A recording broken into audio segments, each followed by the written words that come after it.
Welcome students.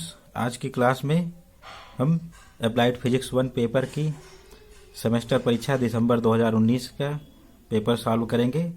आज का code है 2042 D 2042 डी सीरीज का पेपर सॉल्व किया जाएगा। इसमें क्वेश्चन नंबर 1 ही आज सॉल्व करेंगे। इसके लिए हम सबसे पहले क्वेश्चन नंबर 1 देखते हैं। क्वेश्चन नंबर 1 में 12 पार्ट हैं, 12 पार्ट्स इसके हैं। इसमें से केवल 10 ही करने हैं, यानी 2 कोई छोड़ने हैं, बाकी 10 करने हैं। Right the dimensional formula of stress, ये 1 का ए है। Write the dimensional formula of stress, यानी प्रतिबल के विमीय सूत्र को लिखिए। प्रतिबल फिजिकल क्वांटिटी है, स्ट्रेस इसका डायमेंशनल फार्मूला लिखना है हमें। तो आंसर है dimensional formula of stress. Stress का फार्मूला हम जानते हैं, force upon area, applied force upon area. तो हम इसमें stress dimensional formula of stress लिखेंगे। ये dimensional formula of force mL(T⁻²) and dimensional formula of area L², और इसको सॉल्व करेंगे mL⁻⁻1 T⁻²। तो इस तरह से हमारा स्ट्रेस का डायमेंशनल फार्मूला आ गया। और अगर हमें इस डायमेंशनल फार्मूला के अलावा डायमेंशंस भी लिखने को आती हैं, तो डायमेंशनल फार्मूला ये हमारा फार्मूला होता है। और डायमेंशंस इसमें जो पावर्स होती हैं फंडामेंटल यूनिट्स पर, वो पावर्स डायमेंशंस यानी विमाएं कहलाती हैं। तो इन पावर्स को अलग अलग लिखेंगे। Dimension of mass in stress, यानी प्रतिबल में द्रव्यमान की विमा 1 पावर 1।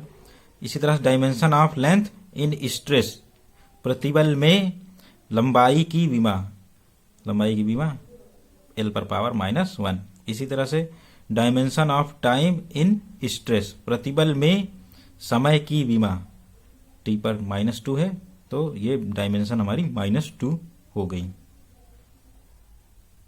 अब क्वेश्चन 1 का part B, write the unit of surface tension in CGS system.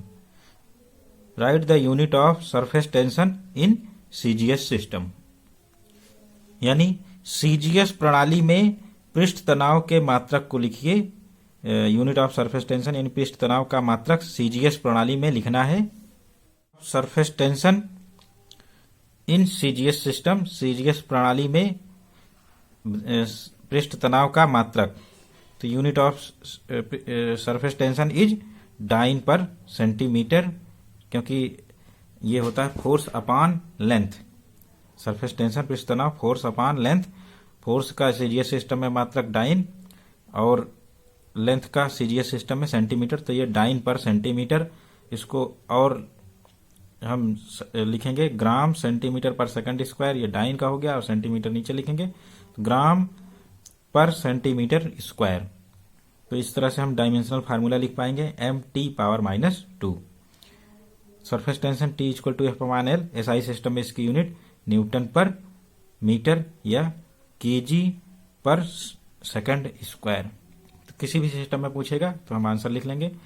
तो इस पर्टिकुलर क्वेश्चन का आंसर डाइन पर सेंटीमीटर इतना ही है, बाकी चीजें जानकारी के लिए बताई गई। स्केलर प्रोडक्ट, नेक्स्ट क्वेश्चन है स्केलर प्रोडक्ट ऑफ 2 वेक्टर्स।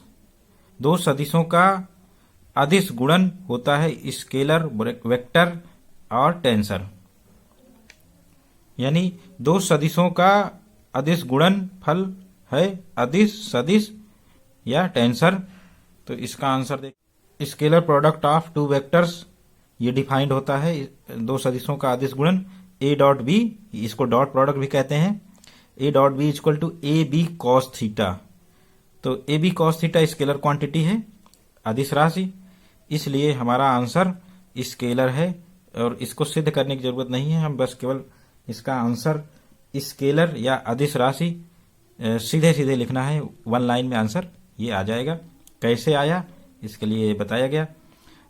अगर 2 वेक्टरों का वेक्टर प्रोडक्ट पूछता, वेक्टर प्रोडक्ट ऑफ 2 वेक्टर्स, यानी 2 वेक्टरों का वेक्टर प्रोडक्ट क्रॉस प्रोडक्ट नाम से जाना जाता है। तो A cross B, AB sin theta unit vector n। तो यूनिट वेक्टर लगने के कारण ये हमारा पूरा वेक्टर क्वांटिटी हो गया। जिसका magnitude A B sine theta और डायरेक्शन एन है। इस तरह से दो वेक्टरों का क्रॉस प्रोडक्ट एक वेक्टर होता है जो कि इन दोनों ए और बी दोनों के लंबवत होता है। ए के भी लंबवत होता है, बी के भी लंबवत होता है। क्रॉस प्रोडक्ट का जो वेक्टर आता है एन। नेक्स्ट क्वेश्चन 1 का D, write the name of two errors. Write the name of two errors यानी दो त्रुटियों के नाम लिखिए। मापन में होने वाली त्रुटियों में से दो के नाम लिखना है इस question. Name of two errors which occurs in measurement यानी मापन में होने वाली दो त्रुटियों के नाम, सिस्टमैटिक एरर क्रमबद्ध त्रुटियां, रैंडम एरर अनियमित त्रुटियां। ये दोनों नाम हो गए। बस इन दोनों के नाम से ही ये आंसर पूरा हो जाता है। सिस्टमैटिक एरर के बारे में थोड़ा सा बता दें।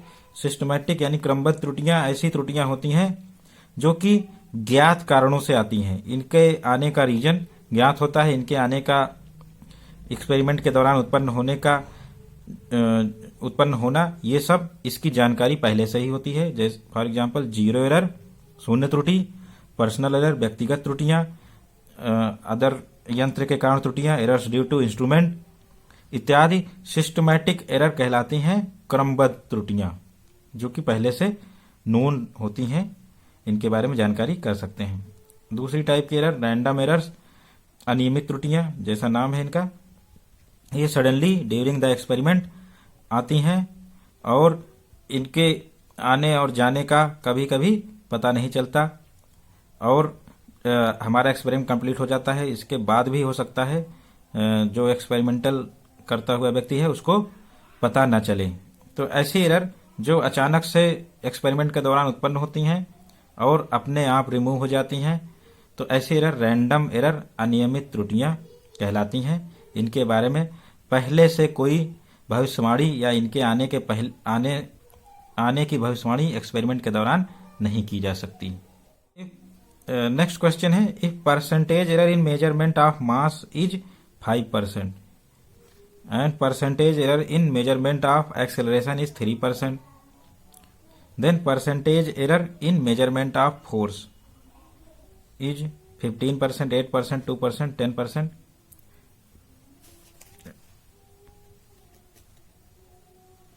यानी यदि द्रव्यमान मापन में 5% की त्रुटि हो तो ऋण मापन में 3% की त्रुटि हो तो बल मापन में प्रतिशत त्रुटि है। तो इनमें से एक ही ऑप्शन सही होगा। इस क्वेश्चन को सॉल्व करना पड़ेगा। परसेंटेज एरर दोनों में दिया हुआ है, मास मेजरमेंट में भी एंड एक्सेलरेशन मेजरमेंट में भी। सॉल्व करेंगे। Percentage error in mass measurement delta M by M into 100% equal to 5%। Percentage error in acceleration measurement delta A upon A into 100% equal to 3%। ये दिया गया है। तो हम सीधे सीधे फार्मूला लिखेंगे जो कि delta F upon F into 100% equal to delta M upon M into 100% plus delta A upon A into 100%। और फार्मूला लिख के हम सीधे वैल्यूज रखेंगे 5% एंड 3%, इट इज 8%। सीधे आंसर निकाला जा सकता है।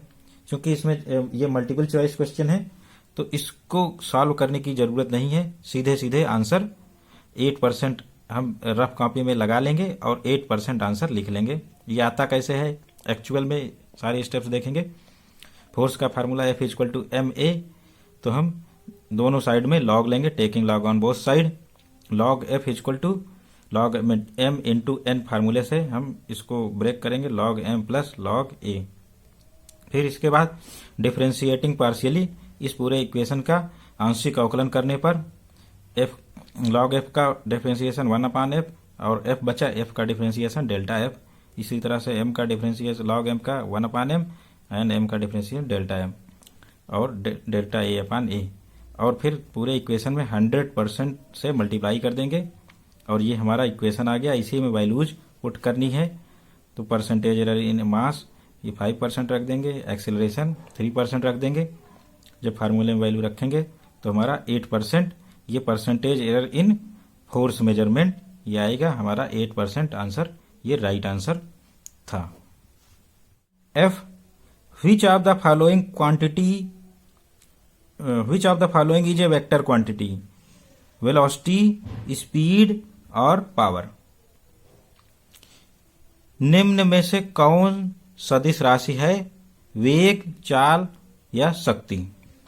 तो इसका आंसर सीधे लिखा जाएगा वेलोसिटी, वेग सदिश राशि है। वेक्टर क्वांटिटीज क्या होती हैं? वेक्टर क्वांटिटीज ऐसी क्वांटिटीज हैं that requires magnitude as well as direction in complete representation of quantity. यानी ऐसी राशियां जो परिमाण के साथ साथ दिशा की भी जरूरत पड़ती है इनके पूरी तरह से निरूपित करने में। तो ये क्वांटिटीज वेक्टर क्वांटिटीज कहलाती हैं। ऐसी एक ही क्वांटिटी है यहाँ, वेलोसिटी या वेग, चाल या स्पीड या पावर या शक्ति। ये सब केवल इनके मैग्नीट्यूड यानी परिमाण से ही व्यक्त की जाती हैं, इसलिए ये क्वांटिटी स्केलर क्वांटिटीज अदिश राशियां कहलाती हैं। Right a relation between linear velocity and angular velocity. Right a relation between linear velocity and angular velocity. रेखीय वेग तथा कोणीय वेग के बीच में संबंध लिखिए। ये जो रिलेशन है इसको लिखना है, केवल स्थापित नहीं करना है। रेखीय वेग तथा कोणीय वेग के बीच में। इसका आंसर है relation between linear and angular velocity is v equal to R omega. v linear velocity रेखीय वेग, r जो सर्कुलर पाथ है उसकी रेडियस त्रिज्या वृत्ताकार मार्ग की, ओमेगा एंगुलर वेलोसिटी कोणीय वेग। तो कोणीय वेग तथा रेखीय वेग इस तरह से रिलेटेड हो गए। v equal to R omega, यही रिलेशन लिखना था और इसमें लिख देना था v equal to linear velocity, r equal to radius of circular path and omega is angular velocity. इतना लिखने पर ये आंसर कंप्लीट हो जाता। और अगर इसका डेरिवेशन 2 नंबर में पूछता है तो हम एंगुलर डिस्प्लेसमेंट से शुरू करेंगे। एंगुलर डिस्प्लेसमेंट कोणीय विस्थापन डेल्टा थीटा होता है। ये angular displacement delta theta is delta S, arc चाप है और आर त्रिज्या है, रेडियस। तो delta S upon R, arc upon radius फार्मूले से एंगुलर डिस्प्लेसमेंट आ गया। फिर हम डेल्टा टी से दोनों साइड डिवाइड करेंगे और हम लिमिट ले लेंगे डेल्टा टी टेंड्स टू 0। तो लिमिट लेने पर ये हमारा जो लॉन्ग इंटरवल था वो परफेक्ट डिफरेंशियल बन जाएगा शॉर्ट इंटरवल में होके। तो इस तरह से D theta upon D T equal to 1 upon R into D S upon D T. D theta upon D T omega होता है, D S upon D T V होता है। तो इस तरह से हम लिख पाएंगे v equal to R omega. ये प्रूव हो गया linear velocity r times angular velocity के बराबर होती है। क्वेश्चन H1 का H, a force of 10 newton is applied on a body of surface area 10 centimetre square. Force newton में है एसआई सिस्टम में, एरिया सीजीएस सिस्टम में है 10 centimetre square. Calculate pressure applied on the body. एक पिंड जिसका क्षेत्रफल 10 सेंटीमीटर स्क्वायर है पर 10 न्यूटन का बल लगाया जाता है। पिंड पर लगने वाले दाब की गणना कीजिए। तो क्षेत्रफल दिया हुआ है और फोर्स यानी बल उस पिंड पर लग रहा है 10 न्यूटन का। तो पिंड पर लगने वाले दाब की गणना करनी है, कैलकुलेट प्रेशर। तो इसका सोल्यूशन इस प्रकार लिखेंगे, कैलकुलेट करना है, कैलकुलेट करके दिखाना पड़ेगा। F equal to 10 newton force की वैल्यू हो गई, एरिया 10 सेंटीमीटर स्क्वायर, इसको मीटर में बदलेंगे 10 to the power -4 metre square. ये वैल्यू आ गई, इसमें मल्टीप्लाई करेंगे क्योंकि 1 centimetre equal to 10 to the power -2 metre ये होता है। तो सेंटीमीटर स्क्वायर निकालेंगे 1 सेंटीमीटर स्क्वायर, इसका भी स्क्वायर कर देंगे 10 to the power -4 metre square. तो इस तरह से हम इसको कन्वर्ट कर लेंगे। A equal to 10 centimetre square 10 into 10 to the power -4 metre square. Pressure P equal to force upon area, बस इस फार्मूले में रख देंगे। फोर्स 10 न्यूटन और area 10 into 10 to the power -4 metre square. तो ये न्यूटन पर मीटर स्क्वायर आ गया। Pressure 10 to the power 4 newton per metre square या पास्कल, जो भी यूनिट लिखना चाहें हम, पास्कल PA या न्यूटन पर मीटर स्क्वायर। तो इस तरह से ये हमारा आंसर आ गया 10 to the power 4 newton per metre square. Right, next question आई है, write the relation between movement of inertia and angular momentum. Write the relation between angular momentum and moment of inertia. Moment of inertia और angular momentum के बीच के relation लिखना है, केवल लिखना है, राइट करना है, डिराइव नहीं करना है। हिंदी में है क्वेश्चन, जड़त्वाघूर्ण तथा कोणीय संवेग के बीच के संबंध को लिखिए।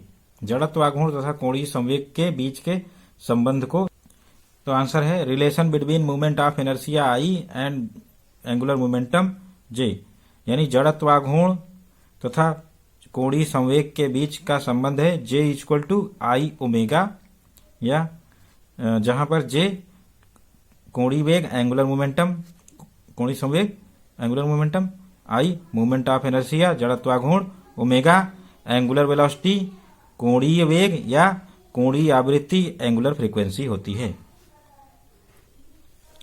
Next question, J write the unit of G. G यानी universal gravitational constant, write the unit of G. G के मात्रक को लिखिए, जी के मात्रक को लिखना है यहां, तो सीधे मात्रक लिख देंगे। Unit of universal gravitational constant, सार्वत्रिक गुरुत्वाकर्षण नियतांक जी, फार्मूला है F equal to G m1 m2 upon R square, newton formula.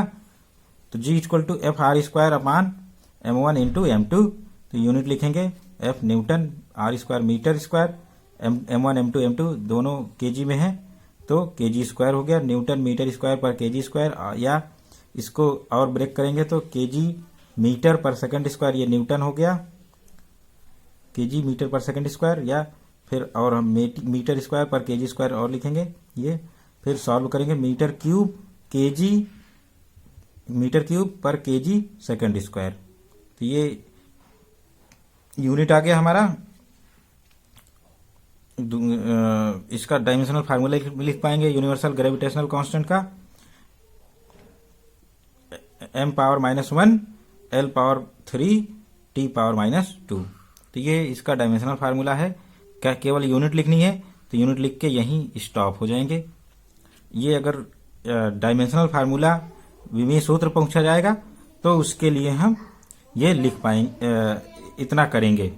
Next question, के in an isothermal process temperature remains constant, increases और डिक्रीजेस, यानी समतापी प्रक्रम में तापमान या ताप नियत रहता है, बढ़ता है या घटता है, तीन में से एक ही ऑप्शन सही है। आंसर है in an isothermal process temperature, answer 1 है रिमेन्स कांस्टेंट।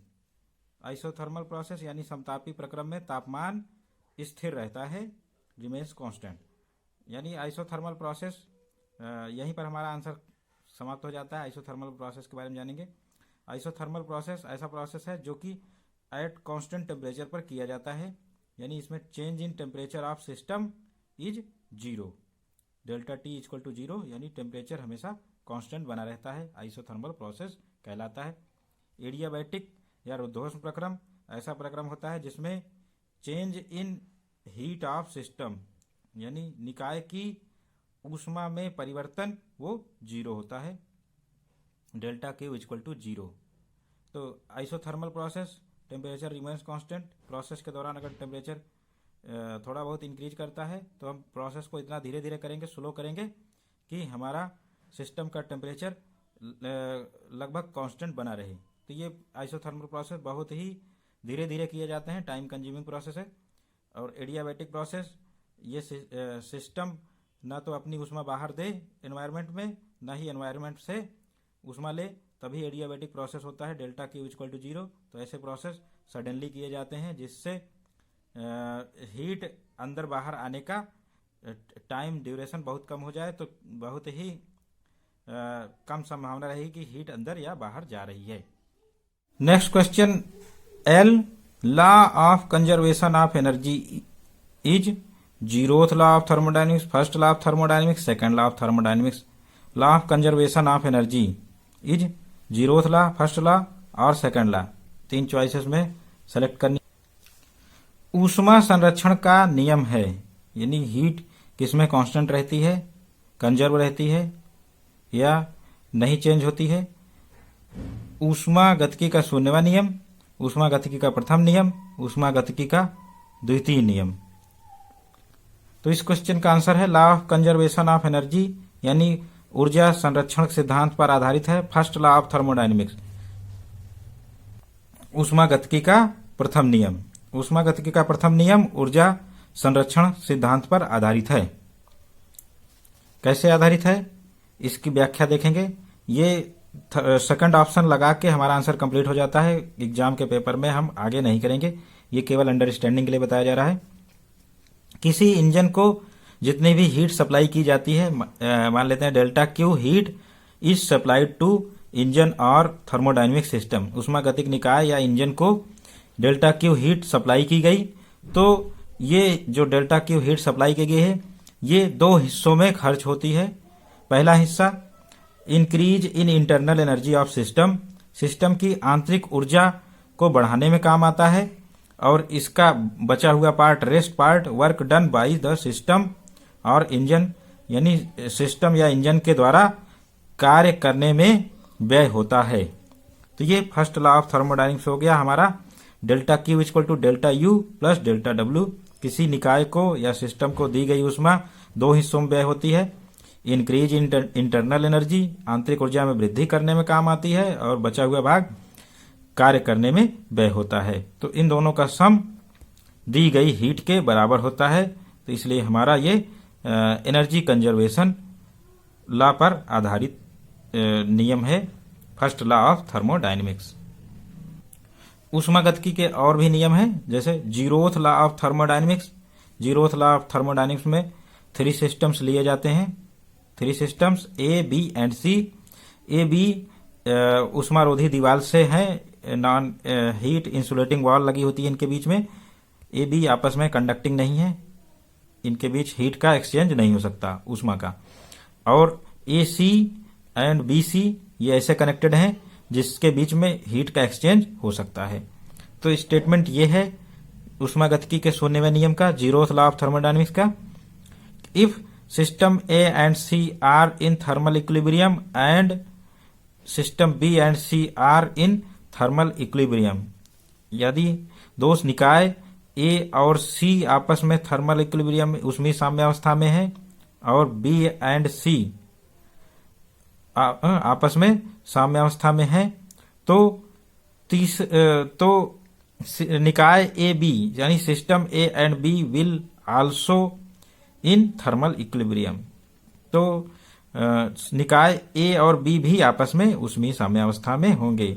इसका मतलब स्टेटमेंट ये है, यदि दो निकाय ए और बी किसी तीसरे निकाय सी के साथ अलग अलग ऊष्मीय साम्यावस्थाओं में हैं, तो निकाय ए और बी भी आपस में ऊष्मीय साम्यावस्था में होंगे।